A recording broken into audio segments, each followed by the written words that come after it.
मेरे इस channel mechanical fitter solution में मैं आप सभी का स्वागत करता हूं। आज के इस वीडियो में हम लोग गैस वेल्डिंग के प्रकार, गैस वेल्डिंग की फ्लेम के एडवांटेज डिसएडवांटेज के बारे में बात करेंगे।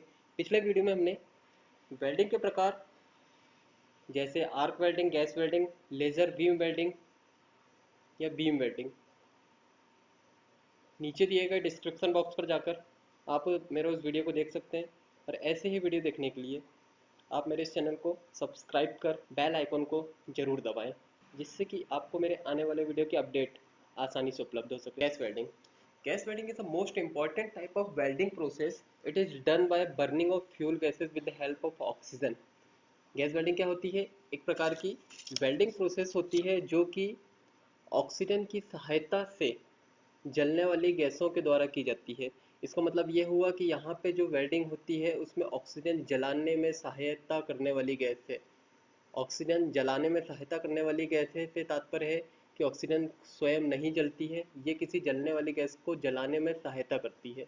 Gas welding is a type of liquid state of fusion welding process in which fuel gas is burn to generate heat. Gas welding किस प्रकार की वेल्डिंग है? यह बोल रहा है कि यह एक प्रकार की फ्यूजन वेल्डिंग है। ज्वलनशील गैसों के जलने के बाद ये जलने के कारण यह ताप उत्पन्न करती है with the help of oxygen. इससे पहले भी अभी हम लोगों ने बात की कि ऑक्सीजन की सहायता से ज्वलनशील गैसों को जलने में सहायता करती है। Form a concentrated flame of high temperature. This flame directly strike the weld area and melt the weld surface. Okay, welding equipment के बारे में बात करें तो वेल्डिंग इक्विपमेंट में there are various type of welding equipment that we have. Here we talk about the equipment used in gas welding. Cylinder, यहाँ पे हम लोग दो सिलेंडर का प्रयोग करते हैं ऑक्सीडाइज्ड गैस वेल्डिंग में, ऑक्सीजन सिलेंडर और acetylene cylinder. Pressure regulator, torch, goggles तथा ग्लव्स। सबसे पहले यदि हम बात करें ऑक्सीजन सिलेंडर की, तो ऑक्सीजन सिलेंडर के अंदर ऑक्सीजन जो भरी होती है उसका दाब होता है 136 से 172 बार, और लगभग हमें अलग अलग बुक पे अलग अलग देखने को मिल जाता है, तो हम इसे 150 बार के आसपास मानकर चलते हैं। 150 बार का इस पे दाब, 150 बार दाब के साथ में इसमें गैस भरी होती है। बाजार में ऑक्सीजन सिलेंडर को सिक्योरिटी जमा करके आसानी से प्राप्त किया जा सकता है। इसका रंग काला होता है। व्यास में ये एसिटिलीन की अपेक्षा कम तथा लंबाई में अधिक होता है। इसे हमेशा सीधा रखकर ही प्रयोग किया जाना चाहिए। और इससे जो मोस्ट इम्पॉर्टेंट चीज़ निकल कर आती है ऑक्सीजन गैस सिलेंडर से, कि ऑक्सीजन गैस सिलेंडर में राइट हैंड थ्रेड कटी होती है। इसमें जो हम लोग रेगुलेटर लगाते हैं, रेगुलेटर लगाने के लिए जो थ्रेड इस पर कटी होती है वो सीधे हाथ की चूड़ियाँ कटी होती है। नंबर 2 हमारे पास में आता है एसिटिलीन सिलेंडर। यह एक ज्वलनशील गैस से भरा हुआ सिलेंडर होता है, इसलिए इस पर गैस का जो दाब होता है वह बहुत अधिक नहीं रखा जाता है। इसका रंग मेहरून होता है। सिलेंडर में जो थ्रेड कटी होती है वो ऑक्सीजन गैस सिलेंडर की अपेक्षा सिलेंडर में जो थ्रेड कटी होती है वह लेफ्ट हैंड थ्रेड होती है, जबकि ऑक्सीजन गैस सिलेंडर में राइट हैंड थ्रेड होती है। तीसरा नंबर है हमारे पास में pressure regulator. Oxygen gas cylinder तथा एसिटिलीन गैस सिलेंडर दोनों ही सिलेंडर में ऊपर की ओर एक रेगुलेटर लगा हुआ रहता है। रेगुलेटर के साथ दो डायल वाले गेज भी लगे होते हैं। वेल्डिंग टॉर्च की यदि बात की जाए तो वेल्डिंग टॉर्च जिसके द्वारा वेल्डिंग प्रोसेस की जाती है, या फिर यह हम बोल सकते हैं कि वेल्डिंग टॉर्च वह उपकरण होता है जिसपे ऑक्सीजन और एसिटिलीन दोनों सिलेंडरों से निकलकर आने वाला हॉज पाइप जुड़ा हुआ होता है।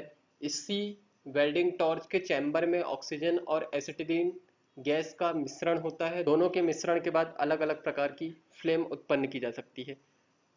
सो फाइनली अब हम आते हैं फ्लेम पर। फ्लेम होती क्या है?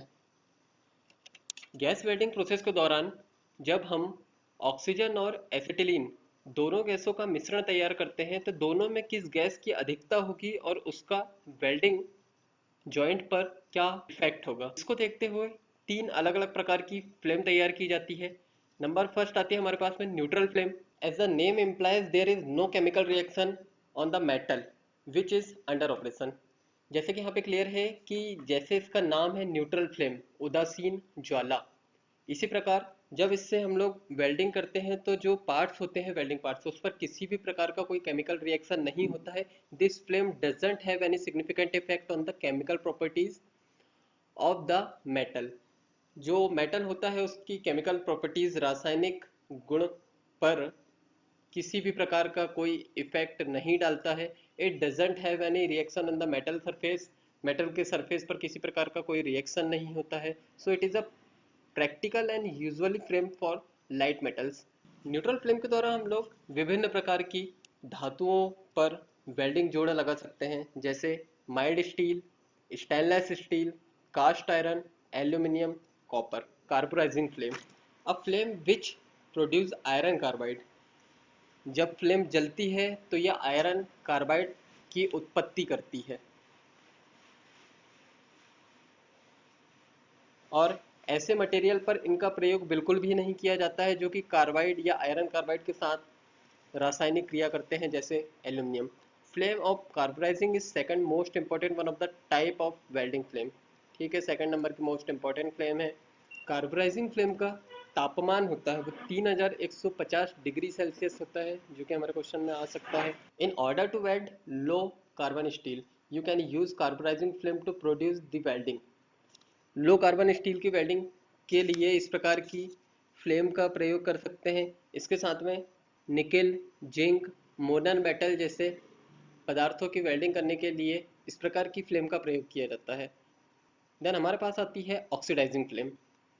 It has more temperature than that of neutral flame. Neutral flame की अपेक्षा यह अधिक गर्म होती है। कॉपर तथा जिंक की वेल्डिंग के लिए ऑक्सीडाइजिंग फ्लेम का प्रयोग अधिक किया जाता है।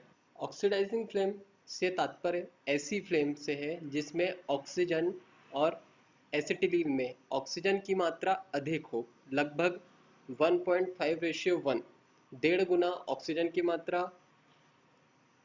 एसिटिलीन की अपेक्षा।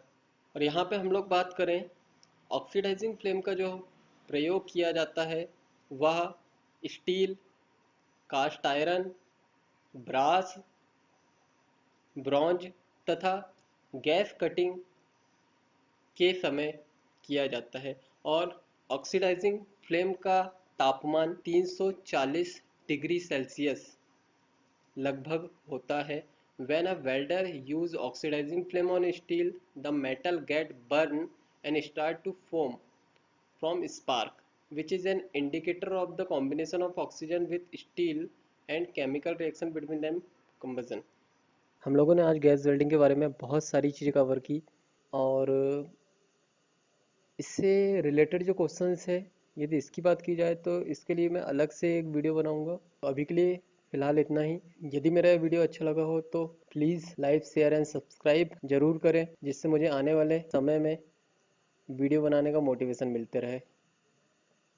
So thank you guys.